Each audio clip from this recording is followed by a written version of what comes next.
أعوذ بالله السميع العليم من الشيطان الرجيم. بسم الله الرحمن الرحيم، وصلى الله على خير خلقه محمد وعلى أهل بيته الطيبين الطاهرين، ولعنة الله على أعدائهم من الأولين والآخرين إلى قيام يوم الدين. إخوتي الكرام، السلام عليكم ومرحبا بكم. هذا ردي الثاني على حلقته الثانية. نشاهد ما هو رده.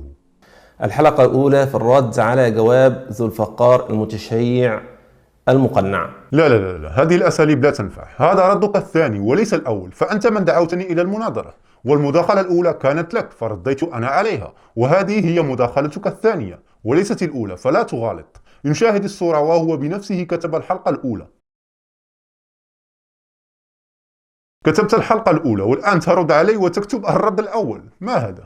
أنا سأحسن الظن بك وأقول أخطأت في العنوان، بدل أن تقول الرد الثاني كتبت الأول. وأنت تعلم قوانين المناظرات، لا داعي أن أذكرك بها، وأنت قلت بأنك خبير في المناظرات. وطبعا الواحد بفضل الله عز وجل واخد خبرة في مسألة المناظرات، وقعدت حوالي 7 سنين على برنامج اسمه البالتوك في مناظرات دائمة مع الشيعة، فعارفين الأسلوب ده كويس.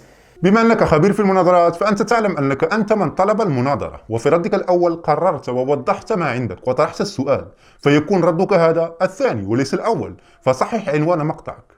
أيضا شيء آخر، أنا أناديك بالشيخ وليد إسماعيل، يعني أناديك باسمك، فأرجو أن تناديني بالمثل وليس المقنع الشيعي المتشيع المقنع. أنا اسمي كما هو مكتوب، ذو الفقار المغربي. فهل تريد مني أن أناديك بأبو لحية الوهابي مثلا؟ فحاول أن تلتزم بآداب المناظرة كما أنت طلبت مني. أيضا قلت في ردك الأول، اللي أنا عايز أقولها إن فترة الحوار ما تكونش يعني كبيرة وفيها تفريعات. هذا أيضا لم تلتزم به، فقمت برد يمتد إلى 40 دقيقة، فعليك أن تلتزم بما تقول. فأنت خرجت عن قوانين المناظرة وأصبحت تلقي المحاضرات وتكثر من الأسئلة وكأننا في قسم الشرطة، وهذا يشتت أفكار الناس ويدل على أنك تتعمد هذا، أو أنك لا تعرف شيئا عن المناظرات. ومن ضمن تلك الأسئلة قلت بأنني لم أستشهد بأي دليل، وإنما كلام إنشائي من بداية الحلقة إلى نهايتها. من قال لك هذا؟ أنا احتججت عليك من كتاب الله وأتيتك بصحيح مسلم، وأيضا تلك كانت الحلقة الأولى، والحلقة الأولى دائما يكون فيها تمهيد وتقرير للمطلب، والمصيبة بعد ذلك اعترفت بأنني احتججت عليك من صحيح مسلم. لنشاهد. وعندما اعتمد على صحيح مسلم في كلمة فسر هذه الكلمة. فكيف تقول أنني لم أستشهد عليك بأي شيء؟ بل أنت من اعترفت بأنك لم تستند إلى أي دليل. نشاهد. أنا سوف أجيب على ذو الفقار المتشيع على إشكالات في رأسه كأي إشكالات موجودة في رأس أي إنسان، ولكن ليس عليها دليل قطع الدلالة من كتاب الله أو من سنة النبي صلى الله عليه وسلم. عجيب. إذا نفهم من كلامك أن طيلة 40 دقيقة من الرد لم تذكر دليل قطعي الدلالة من كتاب الله ولا من سنة رسول الله. إذا هذا اعتراف منك أنك لم تستند لا إلى كتاب الله ولا إلى سنة رسول الله. إذا استندت إلى ماذا؟ أما قولك أن كلامي إنشائي فهذا كلام باطل، لأنني اعتمدت على ما جاء عندنا في التفاسير، وهذا تفسير الميزان نموذجا. انظر ماذا يقول. الميزان في تفسير القرآن للطبطبائي، الجزء 19 صفحة 245. وليس المراد بالتحريم تشريعه صلى الله عليه وآله على نفسه الحرمة فيما شرع الله له فيه الحلية، فليس له ذلك. وقوله تبتغي مرضات أزواجك أي تطلب بالتحريم رضاهن بدل من تحرم، أو حال من فاعله، والجملة قرينة على أن العتاب بالحقيقة متوجه إليهن. ويؤيده قوله خطابا لهما إن تتوبا إلى الله فقد صغت قلوبكما، مع قوله فيه والله غفور رحيم. وهذا معنى قولي إياك أعني واسمع يا جارة في الحلقة السابقة. فالعتاب في الحقيقة متوجه إليهن، لأن الله غضب عليهن لتجرؤهن بالكذب على رسول الله والضغط عليه ليترك شيئا محللا إرضاء لهن. فإذا النبي لم يفعل ذلك حبا بهن، بل لكي يأمن مكرهن. فمن تتجرأ لتكذب على رسول الله وتتأمر عليه وتتظاهر عليه وتفشي سره، فهذه ممكن أن يصدر منها ما هو أعظم، ولذلك سمته في آخر حياته في آخر المطاف. على العموم نكمل. أيضا قلت كيف نجمع بين ميل رسول الله القلبي وبين نفاقهن. قد أجبتك على هذا السؤال من قبل. أنت أولا من أين لك هذا التفسير أن الابتغاء هو عمل قلبي؟ من أين أتيت بهذا التفسير؟ أريد منك دليل أن الابتغاء عمل قلبي، هذا أولا. وثانيا استدلالك بتفاسير الشيعة، فلا أحد من المفسرين قال بأن هذا الابتغاء من رسول الله هو عمل قلبي لأنه حبا بعائشة وحفصة، بل قالوا إرضاء أزواجك، والإرضاء ليس من الضرورة أن يكون عمل قلبي، بل لدفع أذيتهما وشرهما، لأنهما قامتا بالتضييق والضغط عليه وإيذائه. فالصورة كلها نزلت تذم عائشة وحفصة وليست تمدحهما. وأنا أوجه لك سؤال: هل هذه الصورة كانت تمدح عائشة أو تذمها؟ ننتظر الإجابة. أما قولك وجاهد الكفار والمنافقين فقد أجبتك وسألتك: هل جاهد رسول الله كل المنافقين أم لا؟ ولم تجيب.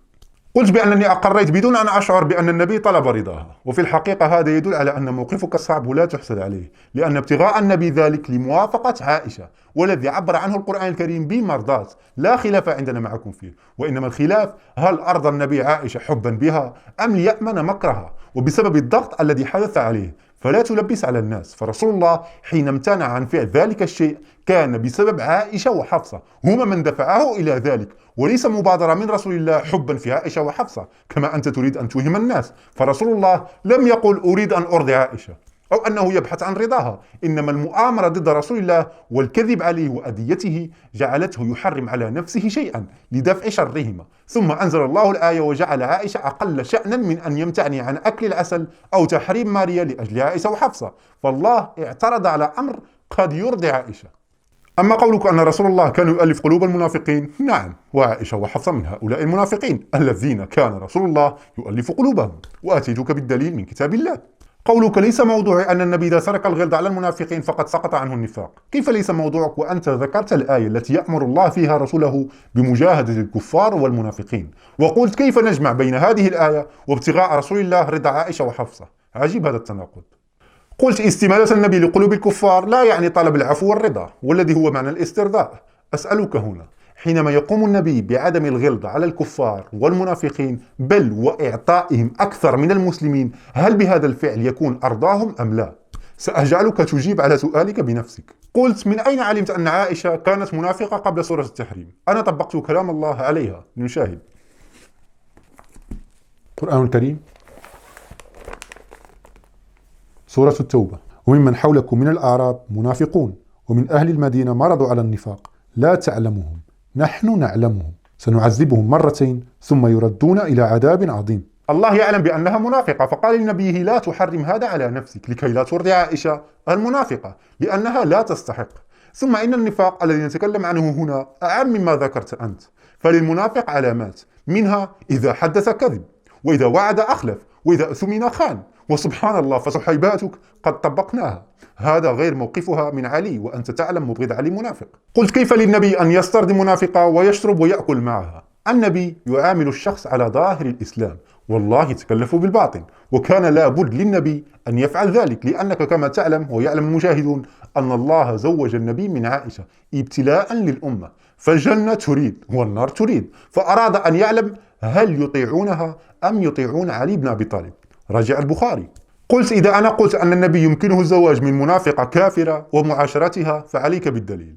وأستغرب من هذا السؤال، فهذا يدل على أنك بعيد عن القرآن الكريم، فنوح ولوط عليهما السلام كانا متزوجين من كافرتين وضرب الله بهما مثلا في القرآن الكريم. قلت إن كان النبي يسترضي المنافقين فلما تلوموننا على استرضائهم؟ نحن لا نلومكم بل نخاف عليكم من النار، ففعل النبي إنما كان إشارة لنا لنحذر منها ولا نطيعها، وقد سبق وأشرت إلى أنها ابتلاء للأمة، فاسترضاؤكم لها يعني أنكم تلقون بأنفسكم في التهلكة، فالنبي فعل ما فعل يأمن شرها ويحذرنا منها، أما أنتم فتوالونها وتتبعونها، وفرق بين فعلكم وفعل رسول الله صلى الله عليه وآله. قلت هل يجوز للنبي أن يحرم شيئا على نفسه لأجل المنافقين؟ أولا المنافق يبطن الكفر ويظهر الإيمان، والنبي لم يبادر إلى تحريم هذا الشيء عن نفسه حبا في عائشة، بل هما من دفع إلى ذلك لأنهما عادتاه، فدفع عن نفسه شرهما بتحريم هذا الشيء عن نفسه، بمعنى اشترى سكوتهما وعدم أذيتهما بتحريم هذا على نفسه، والتحريم كما قلنا ليس التحريم التشريعي بل هو المنع، فراجع. قلت هذا الدليل على أن استرضاؤه لهن ليس محبة بل دفعا لأذيتهما. أي دليل تريد والآية واضحة أن الله يذمهم لأنه بسببهم حرم النبي على نفسه شيئا. نتنزل جدلا وليس تسليما ونقول أن النبي فعل ذلك حبا في عائشة وعشقا فيها ومال بقلبه كما أنت تقول، فهل الله رضي بهذا الفعل أم قال لنبيه لا تفعل هذا من أجل عائشة؟ يعني إذا كان هذا سيرضي عائشة فلا تفعله، فحقرها الله وما أرادها أن ترضى. إذن الله الذي فوق رسول الله وفوق كل الخلائق غلظ على عائشة وذم النبي بفهمك، وسنزلنا عند كلامك. قال له لا تميل بقلبك ولا تفعل هذا حبا وعشقا في عائشة، فهي لا تستحق ذلك. ثم قال لعائشة توبي إلى الله، فبسببك أنا أدم نبيي لأنه مال بقلبه إليك، وأنت لا شيء ولا تستحقين يا منافقة. فهل فهمت الآن أين هي الغلظة؟ طبعا هذا الكلام تنزلا. قلت هذا دليل على أن قلوبهما مالتا عن الإيمان وليس الحق. عجيب هذا السؤال. ألم تقرأ الآية أن الله يطالبهما بالتوبة، وأن بسبب هذا الفعل قلبهما زاغ عن الإيمان، وبأنهما تظاهرا عليه بالأذية؟ إليك هذا المصدر. تفسير البغوي مجلد 8 صفحة 165. إن تتوب إلى الله أي من التعاون على النبي صلى الله عليه وآله بالإيذاء. يخاطب عائشة وحفصة. يقول البغوي إن تتوب إلى الله أي من التعاون على النبي بالإيذاء. إذن عائشة وحفصة كانتا تؤذيان رسول الله، والله يقول في كتابه إن الذين يؤذون الله ورسوله لعنهم الله في الدنيا والآخرة وأعد لهم عذابا مهينا. إذن عائشة ملعونة في الدنيا والآخرة وأعد لها عذابا مهينا، لأنها كانت تؤذي رسول الله صلى الله عليه وآله حتى جعلته يحرم على نفسه ما أحله الله له. نكمل تفسير البغوي. فقد صغت قلوبكما أي زاغت ومالت عن الحق واستوجبتما التوبة. يقول البغوي فقد صغت قلوبكما أي زاغت ومالت عن الحق واستوجبتما التوبة. إذن قلب عائشة وحفصة زاغ عن الحق، والزيغ معناه الانحراف والميل، والله يقول في كتابه الكريم سورة آل عمران ربنا لا تزغ قلوبنا بعد إذ هديتنا وهب لنا من لدنك رحمة إنك أنت الوهاب. إذن الزيغ هو زيغ القلب والانحراف عن الحق. يقول تعالى في آية أخرى وإذ قال موسى لقومه يا قوم لم تؤذونني وقد تعلمون أني رسول الله إليكم فلما زاغوا أزاغ الله قلوبهم والله لا يهدي القوم الفاسقين.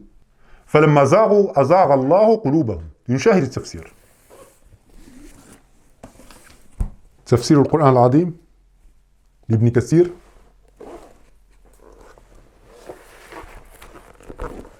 صفحة 324.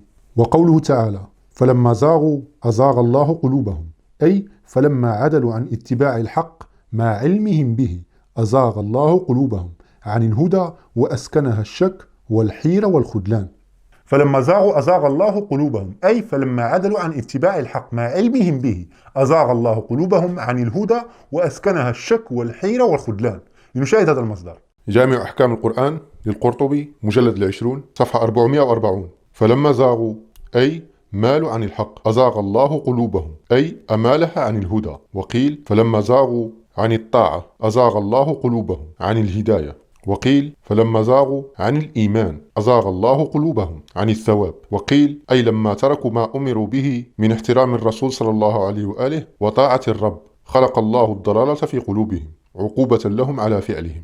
إذا نستنتج من هذا أن عائشة منافقة ومطالبة بالتوبة وقلبها زاغ عن الإيمان والحق. فأكرر عليك السؤال الذي لم ولن تستطيع أن تجيب عليه. ائتيني بدليل أن عائشة تابت وأن الله قبل توبتها. قلت هل فعل الذنوب والكبائر يسقط العبد من دائرة الإيمان؟ فالجواب أن سؤالك من الأساس خاطئ على إطلاقه ولا يصح. فهناك ذنوب تخرج العبد من دائرة الإيمان بل حتى من الإسلام، وهناك ذنوب لا تخرج العبد من تلك الدائرة. وقلت لي هذا الدليل من كتاب الله وليس من كيسي. أنا لم أتي بشيء من كيسي، فأنا لست كأبي هريرة ولا أملك كيس. صحيح البخاري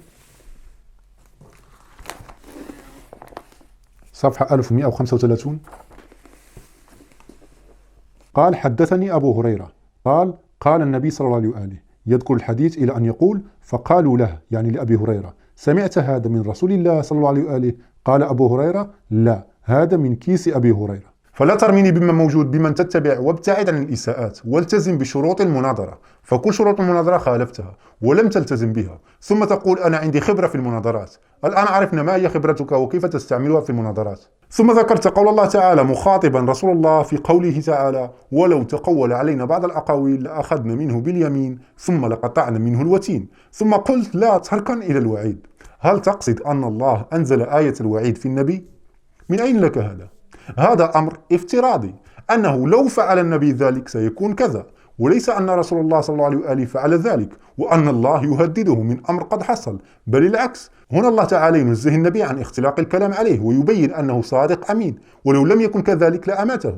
ولا أدري لماذا الوهابي دائما حينما يريد أن ينتصر لأسلافه العصاة يطعن في الأنبياء، والله المستعان. قلت من قال أن التوبة تحتاج إلى إعلان؟ وهذا سؤال مضحك. فعائشة نزلت فيها آية تذمها وتطالبها بالتوبة، فهنا واجب عليها إعلان التوبة وامتثالها لأمر الإلهي، لأن الله طالبها بالتوبة علانية وجعل لهذا آية تتلى على مسامع الناس، فأين هي توبتها؟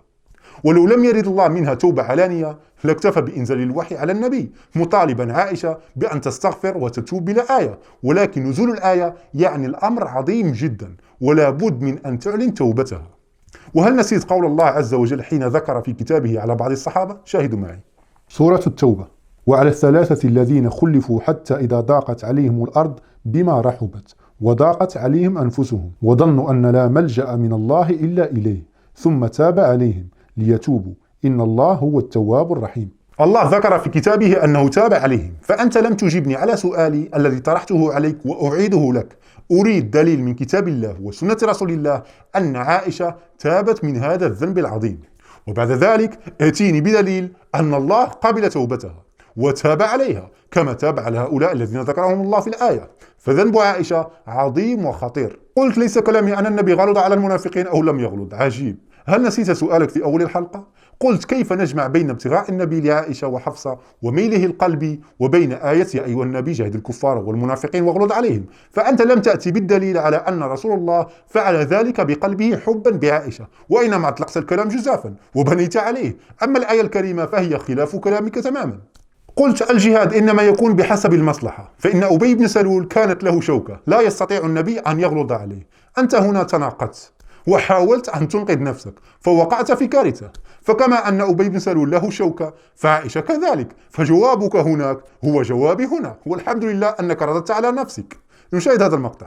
ثانيا، إن لم يغلظ النبي صلى الله عليه وسلم على أحد من المشركين أو على أحد من الكفار، فهل هذا يستلزم أن النبي صلى الله عليه وسلم يرضى عنهم؟ من قال هذا ولا يقول بهذا عاقلا. أنت هنا أجبت على سؤالك وهدمته. أن رسول الله حتى وإن لم يغلظ على عائشة فهذا لا يعني بأنها مؤمنة، وهذا ما قلته أنا أيضا في ردي عليك، وأيضا وقعت في تناقض. نكمل المقطع. لأن الغلظ والجهاد حسب المصلحة، حسب مقدرة النبي صلى الله عليه وسلم. وأنت ذكرت عبد الله بن أبي بن سلول، فعبد الله بن أبي بن سلول له شوكة، لذلك النبي صلى الله عليه وسلم ما استطاع أن يغلظ عليه. أنت هنا تعترف أن رسول الله ما كان يغلظ على أبي بن سلول لأن كانت له شوكة. طيب أرجو منك أن تحل هذا التناقض. ومع ذلك هو أغلظ على عبد الله بن أبي بن سلول، والله عز وجل أنزل آيات غلظة في عبد الله بن أبي بن سلول، وده اللي هو حاول يهرب منه. عجيب هذا التناقض. في الأول كنت تقول أن رسول الله أغلظ على أبي بن سلول واستشهدت بأدلة، وبعدما أنا رددت عليك وألزمتك تراجعت عن كلامك وقلت لا، لم يغلظ عليه. على ما يبدو مع الأسف الشديد أنك تفسر على هواك وعلى حسب المصلحة لكي تخرج من المأزق الذي وضعت نفسك فيه. قلت أريد دليل أن النبي غلظ على عائشة لأجل نفاقها. أنا سأتيك بقول الله عز وجل وهو يغلظ عليها. على ما يبدو أنك لم تفهم الآية. سورة التحريم: بسم الله الرحمن الرحيم. يا أيها النبي لما تحرم ما أحل الله لك تبتغي مرضات أزواجك والله غفور رحيم. الله هنا غلظ على عائشة وحفصة، وهو الذي أنزل هذه الآية فقط حتى لا يكون ذلك رضا لعائشة وحفصة، يعني أن الله عز وجل بذاته لا يقبل بما يرضي عائشة وحفصة، فقال لرسول الله لما تحرم ما أحل الله لك ابتغاء مرضات عائشة وحفصة، فهما لا يستحقان ذلك. فلو كان يستحقان ذلك لما خاطبهم الله بهذا الخطاب، وهذا تحقير لعائشة وغلظة عليها. نشاهد هذا المصدر. فتح المنعم شرح صحيح مسلم للأستاذ الدكتور موسى شاهين لاشين، الجزء السادس. وقصة العسل وتحايل فريق عائشة على رسول الله صلى الله عليه وآله حتى حرمه على نفسه إرضاء لزوجته وغضب له ربه وعاتبه على حرصه الشديد على مرضاة أزواجه على حساب نفسه. يا أيها النبي لما تحرم ما أحل الله لك تبتغي مرضاة أزواجك، وحذر أزواجه وهددهن عسى ربه إن طلقكن أن يبدله أزواجا خيرا منكن. ومع ذلك لم يتوقف التظاهر، كما كان صلى الله عليه وآله صبورا، إنما للصبر حدود، فلما ضاق صبره كان لا بد من موقف، فحلف أن لا يدخل عليهن شهرا واعتزل بيوتهن فلما انتهى الشهر وقد اكتفى صلى الله عليه وآله بهذه العقوبة أراد ربه أن يأخذ منه موقفا أشد، فأنزل عليه آية التخيير إلى أن يقول: يعني من أرادت أن تعيش مع رسول الله صلى الله عليه وآله دون تمرد ودون إيذاء. عائشة تتمرد وتؤذي رسول الله حتى ضاق صدره، وحلف أن لا يدخل عليهن شهرا واعتزلهن، وهذه أيضا غلظة من رسول الله أنه هجرهن واعتزلهن. أما حفصة فقد طلقها رسول الله وهجرها، بل لا يحبها، ولست أنا من يقول بل عمر، ومن صحيح مسلم. شاهدوا صحيح مسلم بشرح النووي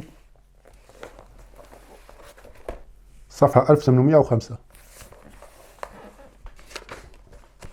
حدثني عمر بن الخطاب قال: لما اعتزل نبي الله صلى الله عليه وآله نساءه قال: دخلت المسجد فإذا الناس ينكتون بالحصى ويقولون: طلق رسول الله صلى الله عليه وآله نساءه، وذلك قبل أن يؤمرن بالحجاب. فقال عمر فقلت: لأعلمن ذلك اليوم. قال: فدخلت على عائشة فقلت: يا بنت أبي بكر، أقد بلغ من شأنك أن تؤذي رسول الله صلى الله عليه وآله؟ فقالت: ما لي وما لك يا ابن الخطاب، عليك بعيبتك. باعتراف عمر عائشة كانت تؤذي رسول الله صلى الله عليه وآله. نكمل. قال: فدخلت على حفصة بنت عمر فقلت لها: يا حفصة، أقد بلغ من شأنك أن تؤذي رسول الله صلى الله عليه وآله؟ وحفصة أيضا كانت تؤذي رسول الله، والله يقول في كتابه الكريم: إن الذين يؤذون الله ورسوله لعنهم الله في الدنيا والآخرة وأعد لهم عذابا مهينا. إذا من صحيح مسلم ومن كلام عمر ومن كتاب الله، عائشة وحفصة ملعونتان في الدنيا والآخرة، ولهم عذابا أليما لأنهما كانتا تؤذيان رسول الله صلى الله عليه وآله. نكمل الحديث. والله لقد علمت أن رسول الله لا يحبك، ولولا أنا لطلقك رسول الله. عمر يقسم بالله أن رسول الله لا يحب حفصة حتى طلقها. لنشاهد هذا المصدر: الجامع الصحيح مما ليس في الصحيحين للوادعي، الجزء الثالث، صفحة 96. عن ابن عمر قال: دخل عمر على حفصة وهي تبكي فقال لها: ما يبكيك؟ لعل رسول الله صلى الله عليه وآله وسلم طلقك، إنه قد كان طلقك مرة ثم راجعك من أجلي، والله لئن كان طلقك مرة أخرى لا أكلمك أبدا. هذا حديث صحيح. يبدو أن عمر تعود على حفصة أنها تؤذي رسول الله صلى الله عليه وآله، فمباشرة قال لها: هل طلقك رسول الله مرة أخرى؟ إذا سبق وطلق رسول الله حفصة لأنه لا يحبها. ثم قال عمر بأن رسول الله أرجعها فقط من أجل عمر، ولولا عمر لما رجعها رسول الله. فالغلظة ليست بالضرورة أن تكون الضرب، فقد تكون الزجر أو انتهار، وتجد ذلك كثيرا في كتبكم بحق عائشة. قلت: كيف للنبي أن يستأمن منافقة على سره بعد كل ما بدر منها؟ النبي أراد أن يمتحنها ففشلت في الامتحان، لأن رسول الله يعلم بأنها ستفشي السر، لأن الله هو من أخبره وأمره بكل شيء، وبنفس الوقت كان لابد أن يفعل ذلك ليبين للعالم أنها منافقة، فالمنافق من علاماته إذا اؤتمن خان. قلت: أنت دلست لأنك لم تذكر قصة ماريا، وإنما ذكرت قصة العسل فقط، وإلا فهناك قصتين في سبب النزول. أولا، أنا لم أدلس، فأنا أعلم أن هناك قصتان، قصة ماريا وقصة العسل، وأيا يكن فأنا كنت أتكلم عن امتناع رسول الله من فعل شيء، يكون عسل تكون ماريا لا يهم، المهم أن رسول الله حرم على نفسه شيء بسبب عائشة وحفصة. الآن تعالوا معي لنرجع إلى سورة التحريم. إن تتوبا إلى الله فقد صغت قلوبكما وإن تظاهر عليه. من هم؟ إليك الجواب من البخاري. فتح الباري بشرح صحيح البخاري بن حجر العسقلاني، الجزء التاسع، صفحة 503. إن تتوبا إلى الله فقد صغت قلوبكما. صغوت وأصغيت، ملت، لتصغي لتميل. سمعت ابن عباس يقول: أردت أن أسأل عمر عن المرأتين اللتين تظاهرتا على رسول الله صلى الله عليه وآله، فمكثت سنة فلم أجد له موضعا. ربما كان خائفا من ضرة عمر، أو أن هذه الآية فيها مذمة خطيرة لعائشة وحفصة. حتى خرجت معه حاجا، فلما كنا بظهران ذهب عمر لحاجته فقال: أدركني بالوضوء، فأدركته بالإداوة، فجعلت أسكب عليه، ورأيت موضعا فقلت: يا عمر، من المرأتان اللتان تظاهرتا؟ قال ابن عباس: فما أتممت كلامي حتى قال: عائشة وحفصة. إذن هما عائشة وحفصة تظاهرتا على رسول الله. ما هو تفسيرها؟ لنشاهد. جامع أحكام القرآن للقرطبي، مجلد 21، صفحة 84. قوله تعالى: وإن تظاهر عليه، أي تتظاهر وتتعاون على النبي صلى الله عليه وآله بالمعصية والإيذاء. إذن عائشة كانت تعصي وتؤذي رسول الله صلى الله عليه وآله، يعني تظاهرتا عليه بالمعصية والإيذاء. فما هو جزاء من يفعل هذا؟ إليك الجواب. إن الذين يؤذون الله ورسوله لعنهم الله في الدنيا والآخرة وأعد لهم عذابا مهينا. إذن عائشة ملعونة في الدنيا والآخرة وأعد لها عذابا مهينا، ولا فقط هذا بل أعد لها جيشا من فوق 7 سماوات، وهذا هو شاهدوا. وإن تظاهر عليه فإن الله هو مولاه وجبريل وصالح المؤمنين والملائكة بعد ذلك ظهير. كل هذا من أجل عائشة وحفصة. إذن توجد وجهتان، في جهة توجد عائشة وحفصة، وفي جهة الأخرى الله وجبريل والملائكة وصالح المؤمنين. إذا كان في جهة الله الإيمان والقنوت والتقوى، هل سيكون في جهة عائشة وحفصة الإيمان والقنوت والتقوى؟ أكيد لا. يعني هذه حرب بين الله وعائشة، أخطر حرب هي هذه، لأنهما تظاهرتا على رسول الله صلى الله عليه وآله. نكمل. عسى ربه. هنا الخطاب موجه لعائشة وحفصة، ولكن نجد أن الله قال عسى ربه ولم يقل عسى ربكم. هذا تحقير واضح وفاضح لعائشة وحفصة. نكمل. إن طلقكن أن يبدله أزواجا خيرا منكن مسلمات مؤمنات قانتات تائبات عابدات سائحات تيبات وأبكارا. الله هو من سيتكلف بتطليق عائشة وحفصة ويبدل نبيه بأزواج خير من عائشة وحفصة، والآية لم تحدد في أي زمان أو مكان، هل في الدنيا يتم الاستبدال نساء النبي أم في الآخرة، والاستبدال هنا هو بخير منهن، لأنه كما ثبت في هذه الآيات أن الله يضم عائشة وحفصة، وإلا كيف يستبدل مؤمن بمؤمن؟ وهو يقول خيرا من كل، ومن صفة هؤلاء الأخيار الإيمان. الخيرية تعني أن صفة المستبدل غير صفة المستبدل به، فلما كانت صفة المستبدل مؤمن فصفة المستبدل به أنه ليس مؤمنا، وإلا ما قيمة أن يستبدل مؤمن بمؤمن وعابد بعابد؟ يكون عمل عبثي ولا قيمة أصلا لهذا الاستبدال. وبالتالي فكلمة خيرا منكن بينت المطلب، فثبت أن عائشة غير مؤمنة ولا تائبة، فلو كانت كذلك لما قال الله أنه سيبدلها بأزواج خير منها، فكل تلك الصفات ليست في عائشة وحفصة. نكمل الآية. ضرب الله مثلا للذين كفروا امرأة نوح وامرأة لوط كانتا تحت عبدين من عبادنا صالحين فخانتاهما فلم يغنيا عنهما من الله شيئا وقيل ادخلا النار مع الداخلين. هذا المثل ضربه الله لعائشة وحفصة. إليك الدليل من القرطبي. جامع أحكام القرآن للقرطبي الجزء 21 صفحة 104. قوله ضرب الله مثلا للذين كفروا مثل ضربه الله يحذر به عائشة وحفصة في المخالفة حين تظاهرتا على رسول الله صلى الله عليه وآله، ثم ضرب لهما مثلا بامرأة فرعون ومريم بنت عمران ترغيبا في التمسك بالطاعة والثبات على الدين. هنا الله عز وجل ثبت لهما التظاهر وطالبهما بالطاعة، فهل عائشة طاعت وتابت إلى الله؟ أبدا، بل في آخر أيام حياتها قالت بأنها أحدثت بعد رسول الله. شاهدوا. المستدرك على الصحيحين للحاكم النيسابوري صفحة 1287. عن قيس بن أبي حازم قال قالت عائشة وكانت تحدث نفسها أن تدفن في بيتها مع رسول الله وأبي بكر، فقالت إني أحدثت بعد رسول الله حدثا ادفنوني مع أزواجه فدفنت بالبقيع. هذا حديث صحيح على شرط الشيخين ولم يخرجاه. إذن عائشة تعترف أنها أحدثت بعد رسول الله حدثا. فكل محدثة بدعة وكل بدعة ضلالة وكل ضلالة في النار، فعائشة الآن في النار. الآن نأتي إلى قصة العسل التي اختلقتها عائشة من صحيح البخاري. فتح الباري بشرح صحيح البخاري ابن حجر العسقلاني الجزء 10 صفحة 368. سمعت عائشة أن النبي صلى الله عليه وآله كان يمكث عند زينب بنت جحش ويشرب عندها عسلا، فتواصيت أنا وحفصة أن أيتنا دخل عليها النبي صلى الله عليه وآله فلتقل إني لأجد منك ريح مغافير. أكلت مغافير؟ إذن عائشة وحفصة تتعمد الكذب على رسول الله صلى الله عليه وآله. فدخل على إحداهما فقالت له ذلك، فقال لا بأس، شربت عسلا عند زينب بنت جحش ولن أعود له. فنزلت يا أيها النبي لما تحرم ما أحل الله لك. إذن عائشة وحفصة بسبب كذبهما على رسول الله واتهامه بأن رائحة فمه كريهة أنزل الله هذه الآية يا أيها النبي لما تحرم ما أحل الله لك إلى إن تتوب إلى الله لعائشة وحفصة. نشاهد الحديث الذي بعده.